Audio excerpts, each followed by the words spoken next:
Hi everybody, my name is Myst, and today I have a very special video to share with you.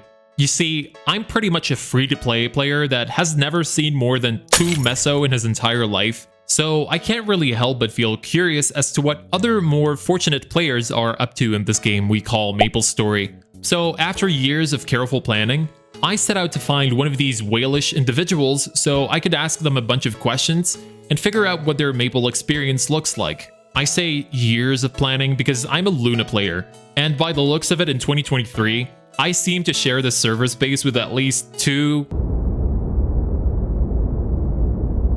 people. Seriously, it's dead. Not thinking anything would come of me looking back home, I set out to look for my whale on other servers like Bera and Reboot, 2 servers that would surely have more than a few that I could approach. Sadly, I live overseas.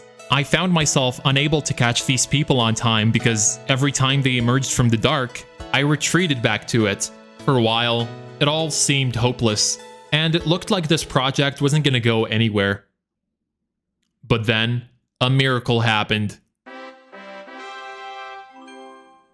Without further ado, this is my interview with a MapleStory whale. And then I said, that's when the next maintenance begins. Haha. Wait, why aren't you laughing? So, do you want to go grab a coffee after this? Oh look, we're almost there.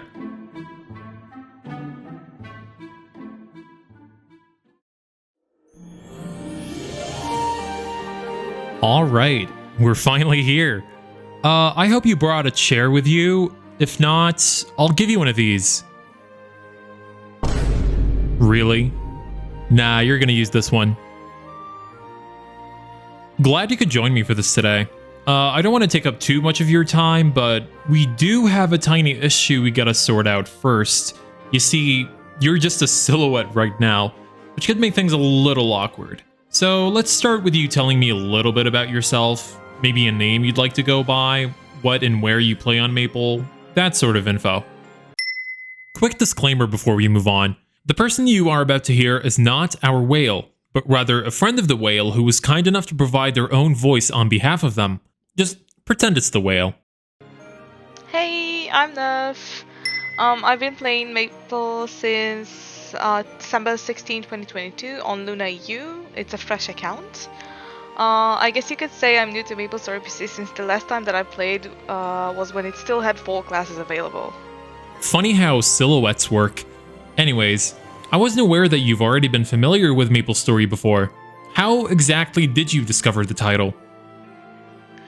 Previous to MapleStory PC, I was playing MapleStory Mobile, where I met the most wonderful people ever. However, I felt like I wanted more of the MapleStory IP, and then I made the decision to quit Maple Mobile and try MapleStory PC, and I was amazed and hooked on how much content and new bosses the PC version has compared to the mobile version. And ever since, I couldn't look back at the mobile version again, and I just decided to spend my time at the PC version. Knowing how recent your migration to PC was, I'm surprised your world pick was Luna, at a time when it's pretty much dead. Were there any reasons behind that? I only had 2 concerns in my mind when picking up a server. The first one is ping. Obviously, ping plays a big role in MMORPG games, and the ability to dodge stuff and input text relies heavily on ping. So I wanted to maximize my gaming experience by playing with the best ping I could get. And the second concern would have been to allow myself to play how I like without trade restriction and other cash-up restrictions. Therefore, reboot servers don't look very appealing to me. To be completely honest with you, while the low population in Luna does hurt in a sense, I kinda see it as sort of a self-challenge as to how much I can still progress regardless of the limited resources that Luna has to offer. It just puts more interest in the game for me. Do you believe there's still a challenge to overcome despite having near unlimited resources at your disposal? I believe that my biggest and still ongoing challenge is studying Maple from scratch and getting used to all the bosses' mechanics. When I started Maple PC, I had 0 knowledge on any of the bosses that are above Magnus, so it was a lot to take, but right now I'm able to solo all bosses except for Black Mage. Still need a tiny bit more practice and symbols, but I will get there.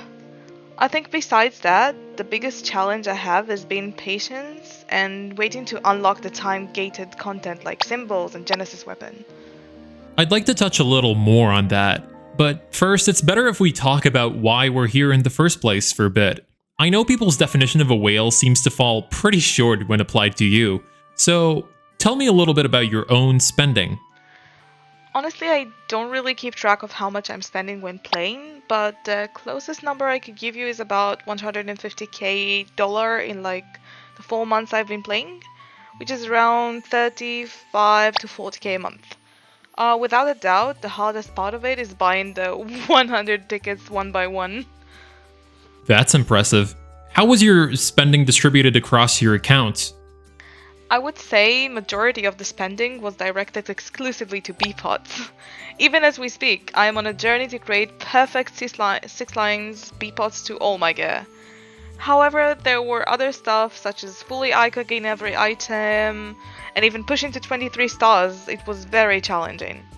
Also, I'm a big fan of collecting stuff, so I spend around 500k to 1 million X for every surprise style box rotation that comes out. I have not missed a single item since I've started playing, and I don't plan on missing any in the future too. How do you feel about all the content that you missed out on prior to playing? This includes both legacy items and NX that is no longer on sale. While it sucks for sure, I don't think about it too much. If anything, it just gives me more motivation to finish perfecting my gear, so I could close the gap that legacy items leave. On the topic of perfecting gear, what is your most expensive item? Frenzy Totem aside, of course. You know, funny enough, Frenzy Totem is not even in my top 3 most expensive items. I would have to say my most expensive items would be my emblem, my secondary, and Sweetwater Pendant. Those really took a lot of effort, but I still have plans for them. I probably will continue and perfect them with black cubes. Seeing how much you've spent working on these key progression mechanics so far, what are your thoughts on them? Oh, that's a hard question, and honestly I think my answer is likely to trigger some people, but I truly enjoy the RNG and the gambling in MapleStory. I love working on the potential and everything that involves the RNG. Maybe it's part of the addiction manifesting, I don't know. It's also why I'm willing to destroy a 2.5 line B-pod just to aim for 3 line B-pods, and even then, skipping nearly perfect B-pods just to achieve the perfection that I'm aiming for.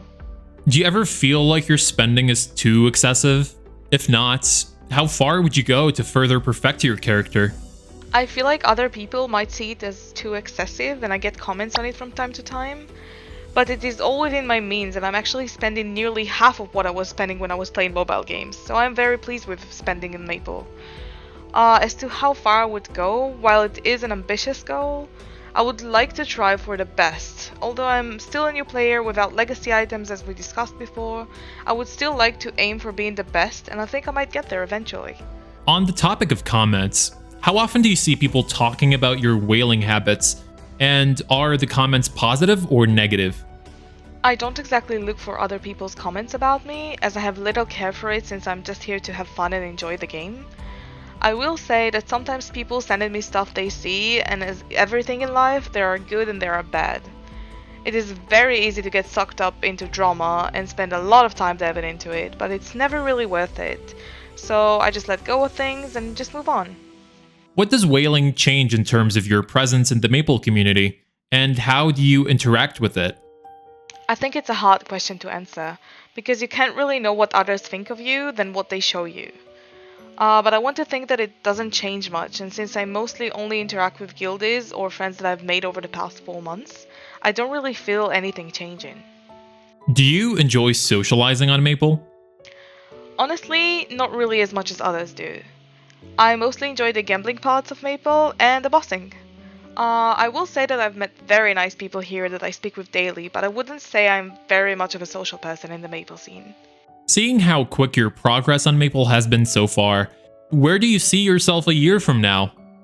It really all depends on the game itself. If it remains engaging and fun for me, then I will keep playing it. However, if I will feel bored eventually and I get burnt out of it, I'm just going to play something else. But I try to be optimistic, and therefore, in a year from now, I absolutely see myself achieving the goal I've set for myself in the beginning of our interview. If whaling was not an option for you, would Maple still be fun? Absolutely not. Mainly because I got used to playing a certain way in games, so if you'd ask me that question about any other game that I play, the answer will stay no. How much time do you spend playing the game on a daily basis? I'm retired, so I have a lot of free time on my hand. So when I feel like playing, I just play. I wouldn't say there is an exact amount of time I play each day, it's more when I feel like it. What is your greatest achievement? I would say my greatest achievement is yet to come, because my next short-term goal is to solo Black Mage all on my own. So for now, I would say in my opinion, I haven't achieved anything that I would qualify as greatest achievement. But soon enough, hopefully, I can answer this question with soloing Black Mage. Can you give an idea of how difficult bossing was when you first started? Oh, very hard. I had no idea what I was doing and I kept dying to Lotus and Damien. But with time and a lot of practice, I was able to clear every boss without dying once. So the learning curve definitely did its own thing. Are there any other mechanics you still struggle with now? I wouldn't say I struggle with anything in particular, but I am having a hard time doing some of the game content because although I'm very qualified to do so gear-wise, I have low symbol count that prevents me from accessing it, like Sarah and Kalos and Odium for example. Hypothetically, if you do end up achieving all of your Maple goals, what happens next?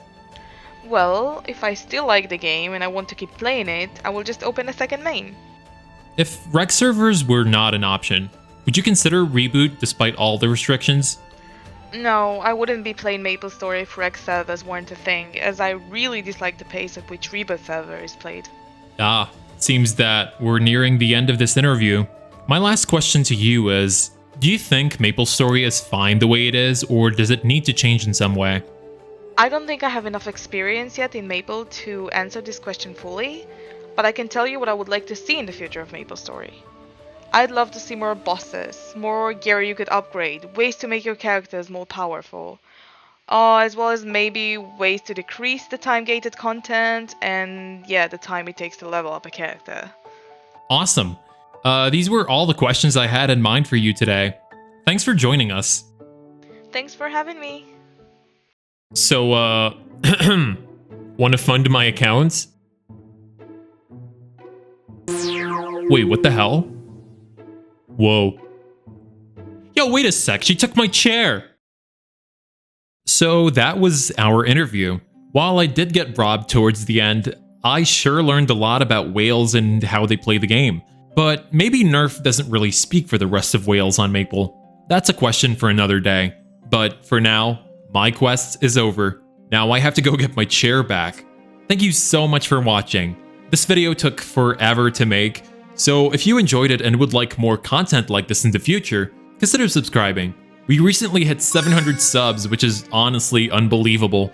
Thank you for all your support, and a special thank you to the people who helped make this video possible. See you in the next video.